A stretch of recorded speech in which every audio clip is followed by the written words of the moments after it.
आप ये देख रहे हैं पटना का ये रविंद्र भवन है, जहाँ की जेपी सेनानियों को भूमिगत जेपी सेनानियों का खचाखच भीड़ भरा पड़ा है।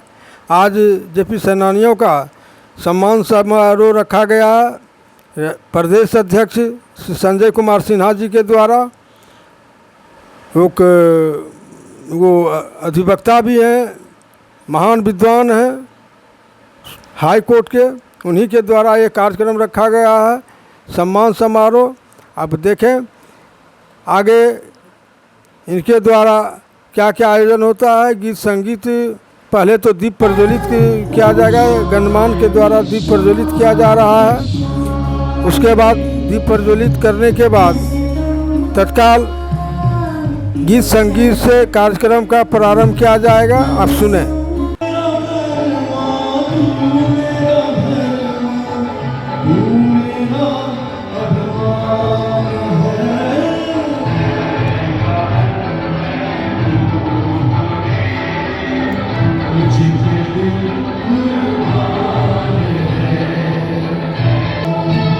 अभी आप देशभक्ति का गायन सुना। अब आगे माननीय डिप्टी सीएम सम्राट चौधरी का भी भाषण करता हमारे गार्जियन और बिहार सरकार के पूर्व मंत्री, भारत में लोकसभा के पूर्व सांसद आदरणीय वशिष्ठ नारायण सिंह जी,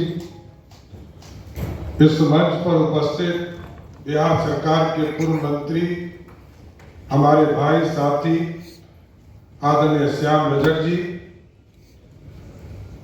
जनता दल यूनाइटेड के दलित समाज के लिए, वंचित समाज के लिए और जो स्वर्ग समाज में गरीब हो गए उसकी चिंता करेंगे।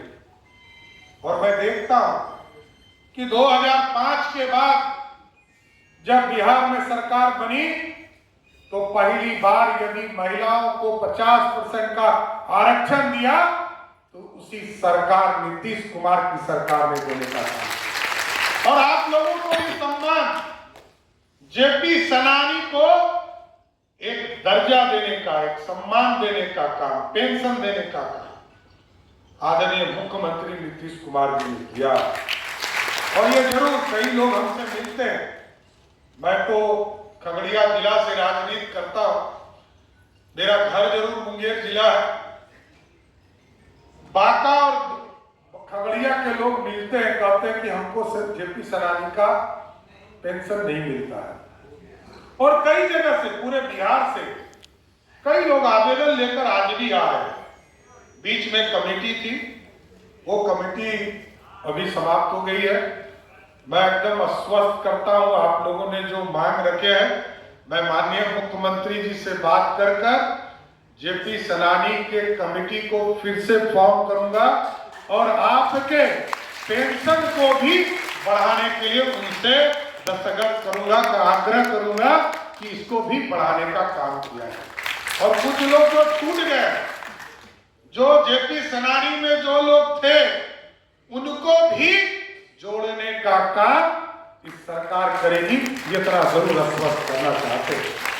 हमको मूलतः भी फिर सिवान जाना है, मैं अभी दरभंगा से आया हूं, लेकिन साथियों ये जरूर चिंता का विषय है कि नौजवान पीढ़ी जेपी को भुला रही है, बापू को भुला रही है। ये भूलने नहीं देना है, क्योंकि जो आग आपने जलाने का काम किया, लोकतंत्र, और लोकतंत्र संपूर्ण आजादी, संपूर्ण क्रांति, ये तभी पूर्ण होगा जब बिहार के एक एक गरीब मुख्यधारा में खड़ा हो सके। और मैं धन्यवाद देना चाहता हूं नीतीश कुमार की सरकार को। पिछले 20 सालों में नीतीश कुमार जी ने बिहार में इंफ्रास्ट्रक्चर का काम शुरू किया, सड़क बनाया, बिजली पहुंचाया, पानी पहुंचाया, गांव में बेसिक फैसिलिटी पहुंचाने का काम किया। लेकिन अभी हमारे एक साथी चिंतित थे कि इस देश में कोई जेपी सीमेंट कहता है, कोई जेपी ग्रुप कहता है। अरे ये गौरव की बात है कि जेपी के नाम पर कोई सीमेंट का भी नाम रख देता है, वो भी बिकना शुरू हो जाता है। इसको पॉजिटिव लीजिए, इसको निगेटिव नहीं लीजिए। जेपी के विचारधारा को कोई बंद नहीं कर सकता, एक दरवाजे के अंदर बंद नहीं कर सकता। और जिनके इतने फॉलोअर, लाखों करोड़ों लोग जेल में रहे, और आज तो मीडिया के साथ ही अभी मैं क्या बोलूं, 2 मिनट के बाद ये चला देंगे। और याद होगा आप लोगों को, श्याम रजक जी यहाँ बैठे हैं, आदरणीय वशिष्ठ बाबू बैठे हैं, उस समय तो मीडिया को भी हिम्मत नहीं थी कि एक शब्द सरकार के खिलाफ लिख सके। लोकतंत्र ऐसा था, और इमरजेंसी लगाकर हम लोग तो याद दिलाते। और मैं तो देश के यशस्वी प्रधानमंत्री जी को धन्यवाद देना चाहता हूं। उन्होंने तो दिन ही आइडेंटिफाई कर दिया कि 25 जून को जिस दिन आपातकाल लगाया गया था, उस दिन को भी एक तरह से राष्ट्र स्तर पर मनाने का, काला दिन मनाने का काम प्रधानमंत्री जी ने शुरुआत की। लोकतंत्र की हत्या जिस दिन हुई, लोकतंत्र समाप्त हो रहे, तानाशाह सत्ता में बैठा, इमरजेंसी लगाने का काम किया। लेकिन साथियों, ये भी चिंता करनी होगी कि हमारा ही लोग, हम ही लोग जो सोशलिस्ट समाजवाद विचारधारा के लोग हैं, जिसने लोकतंत्र समाप्त किया, उसी के गोद में जाकर बैठ जाते हैं। लोकतंत्र स्थापित करने वाले के साथ ही आपको रहना पड़ेगा, और तभी बिहार बदलेगा। और एक चीज तो मैं गारंटी जरूर देना चाहता हूं कि 20 साल में नीतीश कुमार जी ने पूरे बिहार के इंफ्रास्ट्रक्चर को ठीक किया है साथियों। अब बिहार आगे आ गया।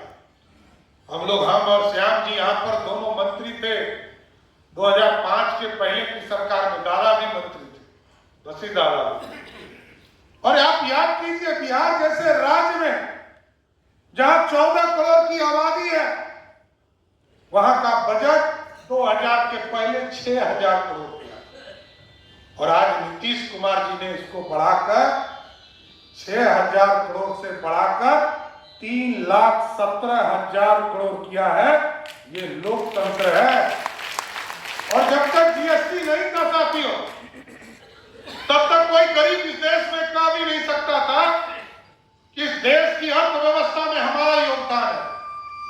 आज तो आप एक बिस्किट का डिब्बा खरीदते हैं, उसमें भी तय है कि उसका जो 5% टैक्स है सरकार को, वो जाता है। और आज पूरे देश के निर्माण में एक एक गरीब लग चुका है। लेकिन अब ऐसा बिहार बनाने की जरूरत है साथियों। जेपी ने जो सपना देखा था समृद्ध बिहार और विकसित भारत की, उसको आगे बढ़ाने की जरूरत है। एक गारंटी जरूर देकर जाऊंगा कि एक बार 20 साल तक आपने सेवा करने का मौका नीतीश कुमार जी के नेतृत्व में दिया, और आगे भी आपका आशीर्वाद मिला, तो इतना जरूर कहता हूं कि इस बिहार में जितने लोग बिहार से पलायन करके बिहार छोड़कर चले गए हैं, अगले 5